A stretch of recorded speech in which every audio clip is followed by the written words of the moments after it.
So we're gonna listen into this guy Void Zilla. So he has a bit. So I'm not just gonna leave you just empty like that. So let's listen in. Some of these guys have done more research. They've collected a connected a few more dots. So let's hear it. Files, and it is incredible. Huge bombshells about some of the most powerful people on the planet. I can't believe they let some of this stuff out. I mean, it is stunning. Honestly, one of the biggest lies we've seen is the idea that the FBI could possibly come to us and say, not only is there not a client list, there was no credible evidence that Epstein blackmailed prominent individuals. Guys, we're about to see planned blackmail to one of the most powerful people on the planet, and that is Bill Gates. Listen, there's a lot we're going to get to, but we have to... Bill Gates was doing too many trips there. It's a weird one. I believe part of the reason he got divorced was that. I've heard the wife say some weird things.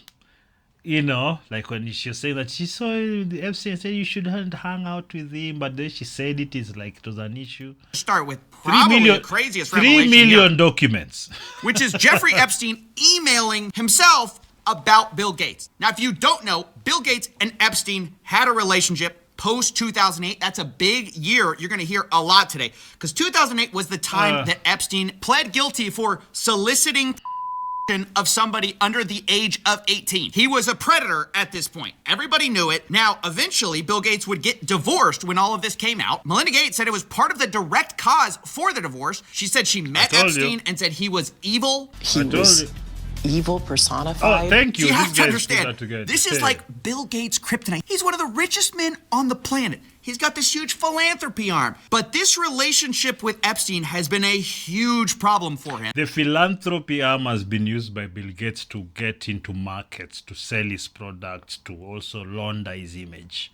That one should be obvious to everyone, especially when he came around. I don't know what he wants to do, and then the government gave him some kind of immunity. I believe it was cancelled, but what's that? Like, these guys would sell us down the river if they had a chance. Like, the guy was given immunity. What was he going to do? We were not even told what. The guy's a scumbag. I'm telling you, Bill Gates there, and Epstein, I don't want Gates Foundation money. I'm good. Let me just eat my Madondo. I'm good. Jesus appears to have known that because in 2013, Bill Gates appears to be distancing himself from Jeffrey Epstein. And Epstein seems to have a problem with that. He says, I assume the dedication to our relation went both ways. Larry has now asked me to recommit to a confidentiality agreement. Basically, he's got to shut up about his relationship with Bill Gates.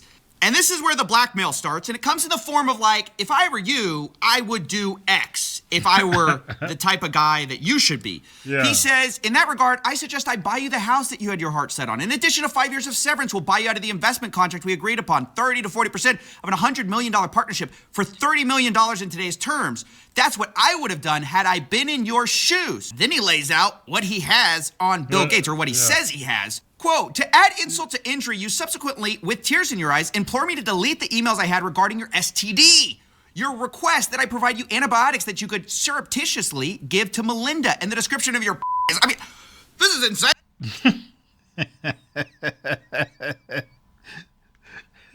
The most powerful men in the world are just talking about the genitalia. You got your herpes, you got your gonorrhea here. Oh my goodness. Like,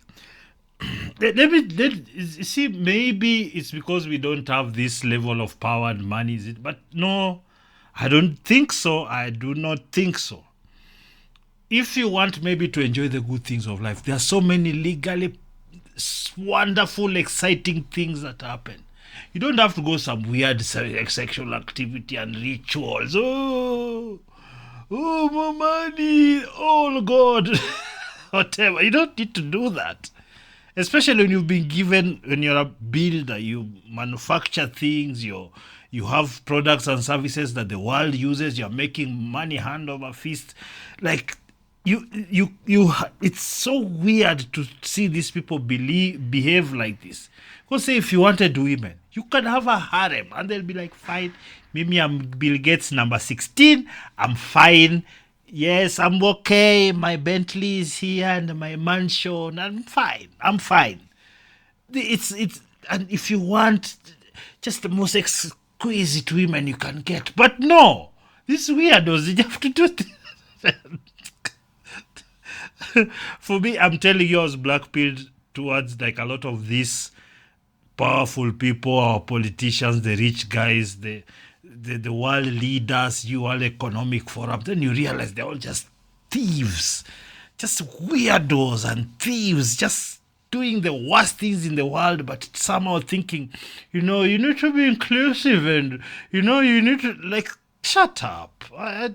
Shut up. It was completely insane. It's like basically laying out in text form, I would give me millions of dollars, and I can't believe you're asking me to delete the message where you were going to give STD medication to your wife without her knowledge. I mean, it's complete. It's crazy.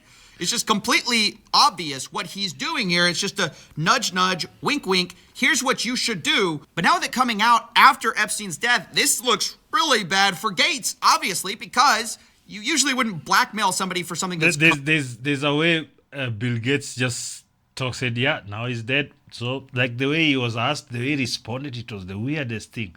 Although I have to be honest with you, I don't think this Epstein fellow is dead. This guy is everywhere. He's friends with friends, acquaintances, business partners with everyone. Do you think, seriously, the way they hid it all, the camera was not there. So why are we assuming that he's dead? Like, why? These people say he didn't kill himself, fine, but why do we assume at all? Given that these guys, they're all full of shit. Like, why do we assume at all that he's dead? It makes no sense, does it? No, not to me. Completely false or fake. I mean, maybe he did that. But we also know Bill Gates had affairs. Obviously, Melinda credits it for their divorce. So it's hard to believe there was nothing sketchy going on. Bill Gates, of course, maintains that it was completely above board. He says the fact this allegation was in here just shows how much Epstein was willing to defame people. But you went to that island way too many times, Bill. Mr. Gates, you went there too many times. Epstein lays it out. He says he helped Bill get drugs in order to deal with the consequences of sex with Russian girls, facilitating his illicit trysts with married women, and to being asked to provide Adderall for bridge tournaments. Look, guys, this is exactly what we suspected the whole time. Epstein was providing services to rich people and expecting payment via blackmail. Now, you might say, and it's true, that we don't know that Epstein ultimately sent that version of... And Epstein, there's no way he's not involved with all these secret service agencies, the three-letter ones, except Mossad is long. CIA or Mossad. There's talk of that all over this document, so there's that. An email to Gates. All we know is he sent that to himself. He may have planned the blackmail and just been drafting something. But what we do know are two things. The Wall Street Journal has reported that Gates was threatened by Epstein over an affair. We also know that after this blackmail email Jeffrey sent to himself was written, eventually Gates sent a $2 million donation to MIT directed by Jeffrey Epstein, which is a bit weird if you had distanced yourself from the guy and y'all had this big falling out. Yeah. Now, again, do we know for sure that Bill Gates did all of that? No, of course we don't. But do I think Bill Gates was innocently looking for charity advice from a after he already pled guilty? No, I don't. I'm sorry. I'm not that gullible. Don't forget the several visits to the island. And speaking of not that gullible, we've been lied to also by another richest guy on the planet. Geez, it's a shock why they don't want to put this out. Elon Musk, who has been saying for years that it is a lie that he went to Epstein's island. In fact, he says he refused to go. From Elon, he says, Epstein tried to get me to go to his island. I refused. He says, anyone pushing this false narrative deserves complete contempt. Later responding to another headline, which said Elon Musk planned trip to Epstein's private island. And he says, this is false. But of course, we start to dig through the files and we can see on Epstein's calendar that Elon Musk is booked in December 6th of 2014. But maybe you don't believe that. That's just the word of Jeffrey Epstein. But maybe you'll believe the word of Elon Musk, who was caught emailing Jeffrey Epstein to go to his island post the guilty plea. Elon Musk writes, we'll be in BVI St. Bart's area over the holidays. Good time to visit. Jeffrey Epstein says, I will send a heli for you. Later, Elon Musk writes to Epstein, probably just to Lula and me, his ex-wife, What day and night would be the wildest party on your island? The world's richest man is asking the most pedophile man for the wildest party on his island. So he's saying he's going with his wife to the island to do the things. And then it gets more explicit. In 2012, remember, this is the guy who said, I refused it. I could never do that. Why was Elon saying they should release the file so much? Is it because he had seen that other people have more? Maybe he went there and just did the normal degenerate stuff, the normal sex things, exchanging partners, whatever. Maybe they did that, maybe some anal action. But then you see that the others have kids and what, and so yes. I don't know, but he was pushing for it. Or they're just saying, I'm pushing for it so that it can deflect, Right, it's false. But here in 2012, he says, do you have any parties planned? I've been working to the edge of my sanity this year. I really want to hit the party scene in St. Bart's or elsewhere and let loose. The invitation is much appreciated, but a peaceful island experience is the opposite of what I'm looking for. Guys, he can't even play the I went to go study math excuse, which is what all these guys do. They say, hey, I just went to go talk to scientists. Elon's like, hey, I don't want to do that. I'm looking for a party. That's what I'm here to do. So do you want to go to the island to do just to chill with girls? He wants to go and creatine. Okay. And then Jeffrey Epstein writes, understood, I will see you on St. Barth. The ratio on my island might make your ex-wife uncomfortable. I can't believe these guys are lying to us and people are swallowing it still, thinking that Elon Musk had nothing to do with this guy. So again, that's 2012. That's 2014. But guess what? There's another time in 2013. I mean, this seems like a yearly thing with the boys. Here, once again, Elon Musk writes, we'll be in the BVI St. Bart's area over the holidays. Again, is there a good time to visit? Jeffrey Epstein, any day, 1st to the 8th, play it by ear if you want, always space for you. They then plan some more, and you might think, well, if Elon ever told the truth, this is when he has to reject, right? Because he said, I refused. But actually, it appears to be one of those cases where, like, your friend says, like, oh, bro, I dumped her. And actually, it was the other way. Yeah, it turns out Elon didn't dump the The dumped Elon. He says, bad news. Unfortunately, my schedule will keep me in New York. Hopefully, we can schedule another time in the future. Jeffrey Epstein let Elon down. That's actually the real story. Is the reason he didn't go in 2013 was because he couldn't go. Jeffrey Epstein was not there. Guys, I mean, how blatant do they have to make it before we start to just see through it, right? When they issue these ridiculous denials, they're totally associated with the guy after the guilty plea. They lie through their teeth, but they can't even keep their story straight. I mean, that's what's crazy. They're not even competent at this. They get caught in their own... These guys have done so many things, so much shit in their lives that, as you're coming up, the people you're meeting, and this 2013, that's, over 10 years ago, but by 10 years ago, Elon was already set. Like, they just, like, there are so many things they've done. It's like, no, did I do that one? No, I didn't do that one. Should I tell them I did that one? No, I was there. I was never there. Okay, all the time. Why was he insisting on it? In fact, they got into a tiff with Trump over it. Like release the Trump. Trump is in the files. What is there are people? There's some high level attrition going on that we are not aware of here. This thing is the way it's being released. There's people being cooked. You go at the back and we don't know. People are being cooked. Remember, the FBI's official story was they didn't blackmail. Well, before we even had these files, Howard Lutnick was on the record calling Jeffrey Epstein the greatest blackmailer ever. So how come Bill Gates and all these other people could hang around him and not see what you saw? Or did they see it and ignore it? Or no, they participated. Right. That's what his MO was, get a massage. And what happened in that massage room, I assume, was on video. This guy was the greatest blackmailer ever. Interesting. Okay, so Howard has a different perspective. Now, if you don't know, that guy, do you think he's just telling the truth there? Even this guy who's contradicting the official narrative, this guy literally lived next to Jeffrey Epstein. This guy who's like, I'm going to tell the truth. Those guys participated. That guy lived next to Jeffrey Epstein. And by the way, he lied too. I love this video we're about to get into because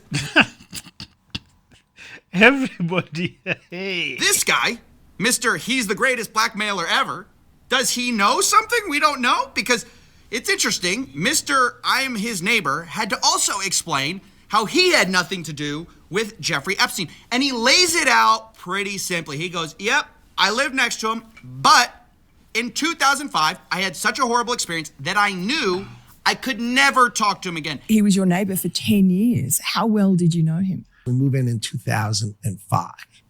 Okay. Jeffrey Epstein is arrested in like 08, I think, or something like that. Right. So knock on the door. His assistant on like a Saturday says, Mr. Epstein, your neighbor would like to invite you over for coffee. And there's a massage table in the middle of the room. Massage table in the middle of your house? How often do you have a massage? And he says, every day. And then he like gets like weirdly close to me. And he says, and the right kind of massage. Now my wife is standing here. So she looks at me and I look at her and we say, I'm sorry, we have to go. And we left. And in the 6 or 8 steps it takes to get from his house to my house, my wife and I decided that I will never be in the room with that disgusting person ever again. Well, he couldn't be more clear, could he, right? He says, hey, I may have been his next door neighbor, but I met him once before the 2008 guilty plea. Remember I said that was a big deal? And we got invited over, and it was like 5 seconds, and we left, and we realized he was a creep. We were out of there. He made this rude, lewd comment in front of my wife. I would never go see this guy. It makes it super clear he's gross. So I was never in the room with him socially, for business, or for even philanthropy. If that guy was there, I wasn't going because he's gross. These other guys, they may have participated. They participated. But Howard Lutnick, he could never. No. He's too good of a guy. Well, guess what we found in the old emails? Looky. It's Howard Lutnick writing in to Jeffy Boy in 2012. Hi, Jeff. We're landing in St. Thomas early afternoon, planning to head over. Where are you located? What's the exact location for my captain? Does Sunday evening for dinner sound good? Is this the guy you said made a lewd comment to your wife and, oh, I could never be in front of him? He's gross. Guess what the next email is? My boy's wife messaging in, saying we're headed towards you in St. Thomas. Later, the subject line, Jeffrey Epstein. Good morning, Howard. Jeffrey wished me to pass you along. Nice seeing you. They clearly met, and the guy is just lying about it to your face. I'll leave this video down below so you can watch. He has some really good videos. This Voidzilla. Now, ladies and gentlemen, this is the state of affairs when it comes to the ruling class in this world. And you see this, a lot of people want to separate. No. They also, among the ruling class, they have their own subordinations and what we know how it is, the first world, third world. Yes, we know. But then when they're doing business together, because like third world, you can still get millions of dollars, you can still touch a few hands, can still grease a few hands in the West. And of course, they have to meet for these parties. You know, us Africans love to party hard. If you some punani there, the better. But then we also started indulging in all these other things that these people are doing. So Voidzilla, I just wanted to give you a more full picture, fuller, it's not full, just fuller of what is going on with this story. There's going to be more coming out, but I don't know if there's any political will that any of these people will go in or they'll be indicted. No, this is not going to happen. Everyone is touched who means anything in ruling and business and what, even a bit. So it's not going to. Nobody's going to suffer any consequences. Maybe public embarrassment as is going on right now, but other than that, nada.